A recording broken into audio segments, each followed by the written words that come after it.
Warahmatullahi wabarakatuh. Perkenalkan, nama saya Wanderi Nurzulan Akbar dari kelas 10 IPA 2. Di sini saya akan menjelaskan mind mapping yang saya buat tentang ruang lingkup biologi. Di sini saya akan menjelaskan tentang klasifikasi makhluk hidup. Yang pertama adalah Kingdom Archaebacteria atau yang bisa kita sebut dengan virus. Virus merupakan salah satu penyebab penyakit dan berupa partikel mikroskopis. Contohnya adalah virus influenza dan adenovirus.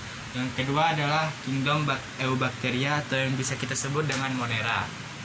Monera adalah salah satu makhluk hidup bersel satu yang belum terdiferensiasi menjadi jaringan dan tidak memiliki membran inti sel. Contohnya yaitu bakteri dan ganggang biru. Terus yang ketiga adalah Kingdom Protista. Kingdom Protista adalah makhluk hidup bersel satu atau unisel dan mempunyai banyak sel atau multiseluler. Contohnya protozoa dan ganggang hijau. Yang keempat adalah Kingdom Fungi atau yang bisa kita sebut dengan jamur. Jamur merupakan makhluk hidup bersel satu dan bersel banyak. Contohnya adalah jamur merang. Yang kelima adalah Kingdom Plantae. Kingdom Plantae merupakan makhluk hidup multiseluler yang bersifat eukariotik, berklorofil dan juga berdinding sel. Contohnya yaitu lumut, paku-pakuan dan tumbuhan berbunga. Yang terakhir adalah Kingdom Animalia yang bisa kita sebut juga dengan hewan. Merupakan makhluk hidup multiseluler yang bersifat eukariotik, tidak memiliki dinding sel dan tidak berklorofil. Contohnya yaitu vertebrata dan manusia. Kita masuk ke struktur organisasi kehidupan. Yang pertama adalah tingkat molekul. Molekul merupakan kumpulan unsur-unsur yang membangun suatu persenyawaan kimia. Contohnya yaitu molekul penyusun virus dan kelainan pada DNA. Tingkat sel. Sel merupakan unit struktural dan fungsional terkecil bagi makhluk hidup. Contoh permasalahan biologi pada tingkat sel ini yaitu perbedaan struktur sel hewan dan tumbuhan. Terus kemudian yang ketiga adalah tingkat jaringan. Nah, jaringan merupakan kumpulan dari sel-sel yang mempunyai asal, bentuk, ukuran, dan fungsi yang sama. Contoh permasalahan pada tingkat jaringan ini yaitu teknologi kultur jaringan, meregangnya otot, dan kerusakan jaringan saraf. Kemudian yang keempat adalah tingkat organ. Tingkat organ merupakan kumpulan berbagai macam jaringan yang saling mendukung satu fungsi tertentu. Contohnya yaitu transparansi organ, habis itu infeksi usus halus dan patah tulang.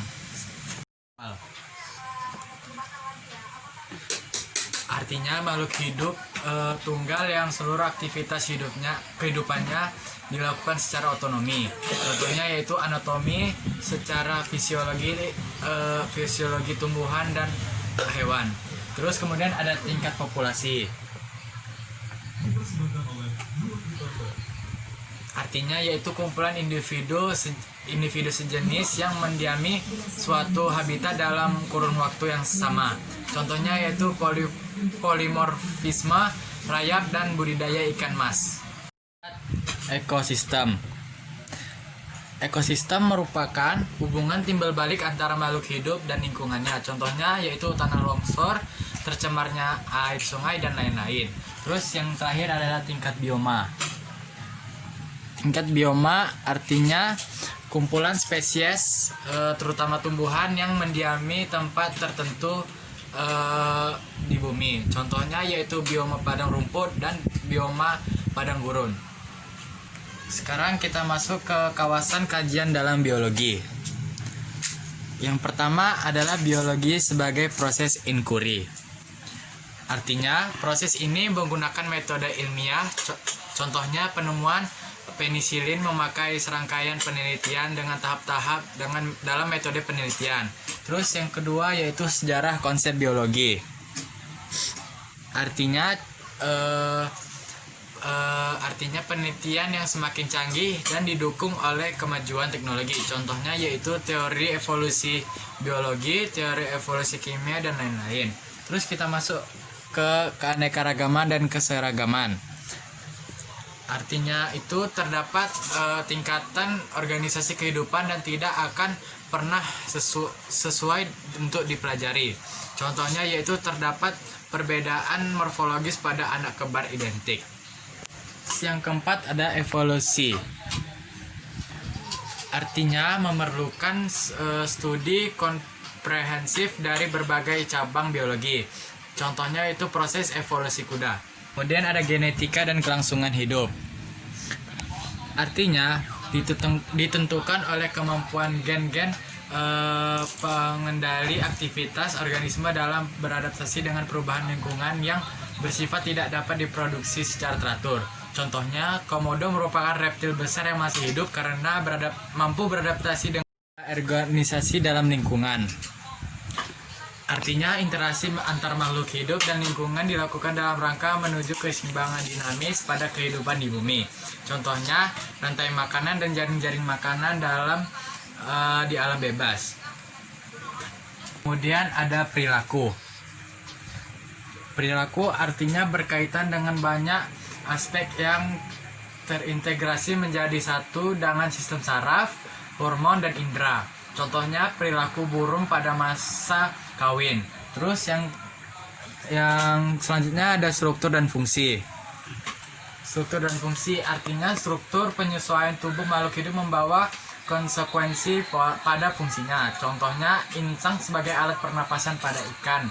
Regulasi.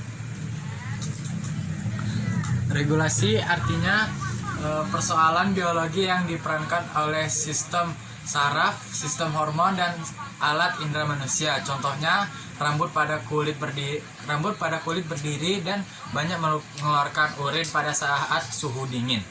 Adalah pemecahan masalah biologi dengan metode ilmiah. Yang pertama adalah pengamatan.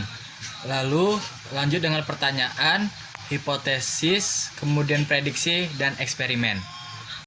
Saya tentang ruang lingkup biologi. Wassalamualaikum warahmatullahi wabarakatuh.